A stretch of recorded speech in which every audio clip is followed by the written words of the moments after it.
Today I'm going to talk about how to get more choosing signals. Now, if you don't know, choosing signals is anything a girl does consciously or subconsciously to let you know that she's interested. It's basically an invitation to talk to her, to approach her. Now, choosing signals are something that you may have heard on my channel me talk negatively about, me critique. And those critiques still stand. Choosing signals, if you rely on them, is permission seeking. It's not exactly alpha or extremely confident to just need to wait for permission to say hello. But with that said, getting choosing signals can make things very easy, and having the ability to, this is an old school pickup terms called forcing IOIs. Having the ability to force IOIs to get girls to give you choosing signals is a very useful tool, and it's something that I've used to hook up with a number of women over the years. Now, the first thing, it's very simple and it's very obvious, but so few men do it, especially the kind of guys who watch red pill content, because whenever I, meet one of these guys that's really into the red pill, Andrew Tate side of things, Rollo Tomasi, they have a very serious demeanor, right? They don't want to break frame. They want to seem like James Bond, unreactive. And I get that, but there's a lack of fun and positive energy, which is what generally is going to magnetically attract people. And so these guys struggle the most at the basic way of getting choosing signals, which is just simply wherever you're walking, when you're at a club, when you're at a grocery store, if you see a woman you find attractive, it's just looking her way and smiling. I don't, mind blowing. Wow, you're welcome.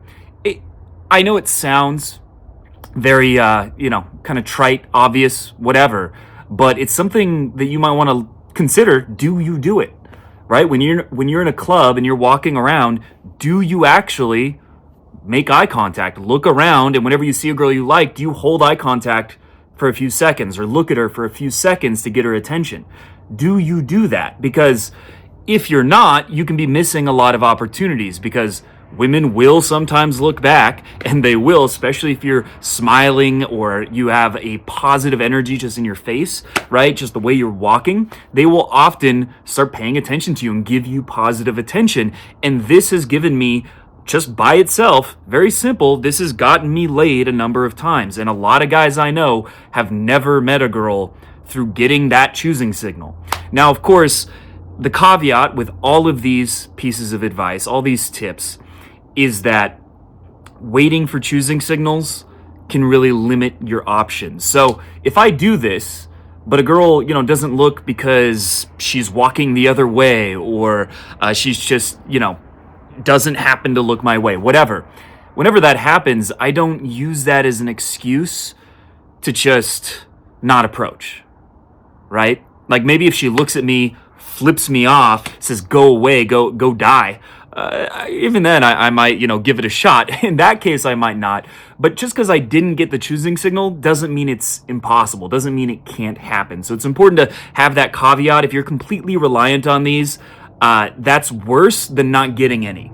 Now, obviously, you should be getting some choosing signals. And if you're not, one, yes, it has something to do with your appearance, but it's also something that I've noticed, and this is the most important part, that when you're in a outgoing, charismatic state, you will get 10, 20 times as many choosing signals. And the people looking at you, because everyone will just kind of notice you. It'll almost be kind of like being a celebrity when you're really, really in a great state.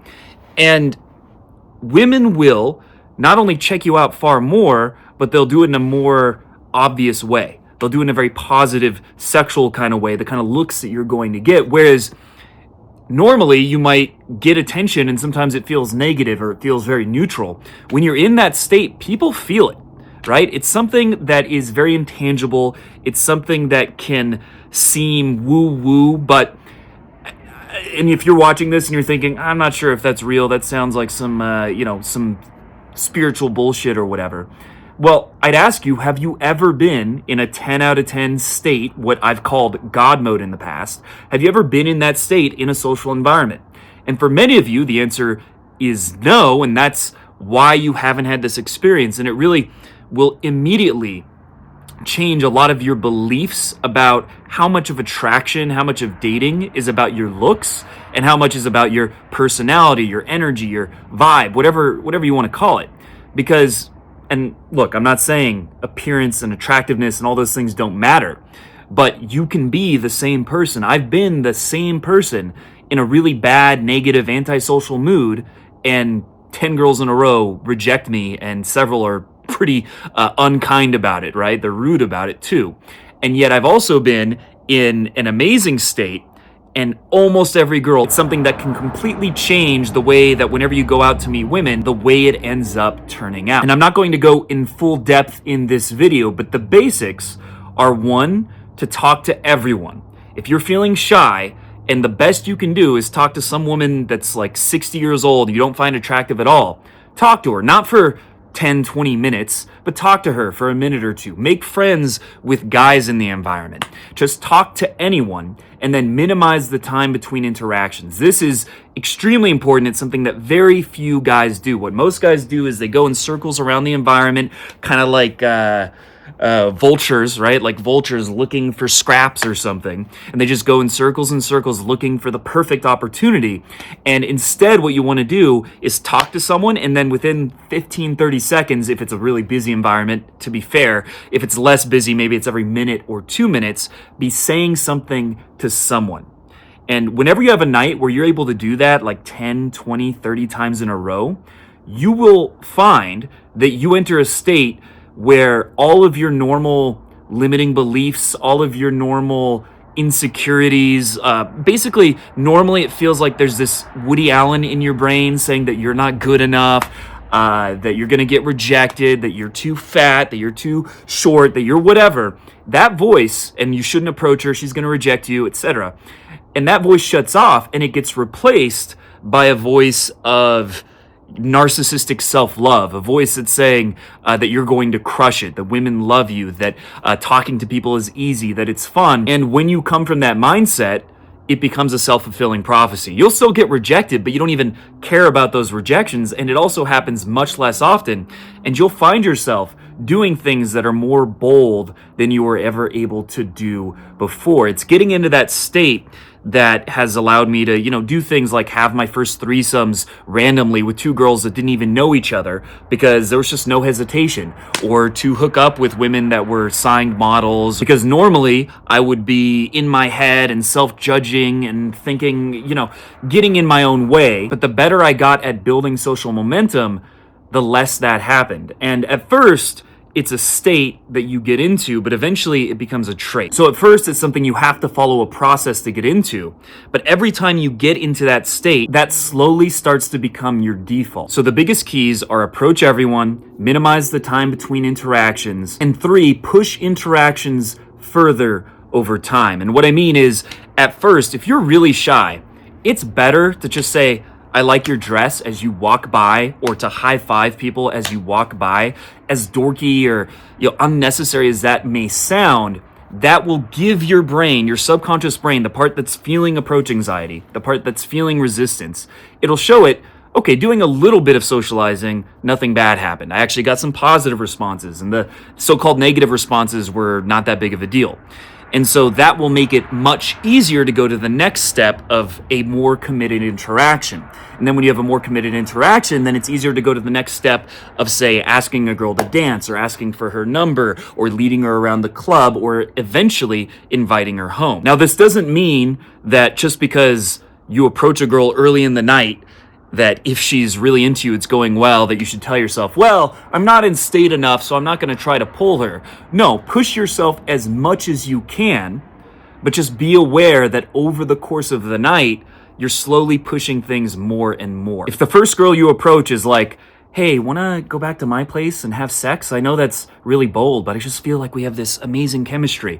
And you say, sorry, maybe later in the night, I haven't built enough state, I'm not quite there yet. Give it 70 minutes and then I'll see you again. Well, don't do that. You have to consistently lean out of your comfort zone, but generally this is something you're going to do one step at a time. But with that said, the third way to get choosing signals is to bring girls into your group. This is actually how I met one of my recent girlfriends.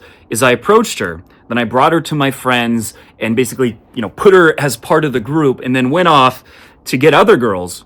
And then I brought these girls into the group as well. And what this does is a few things.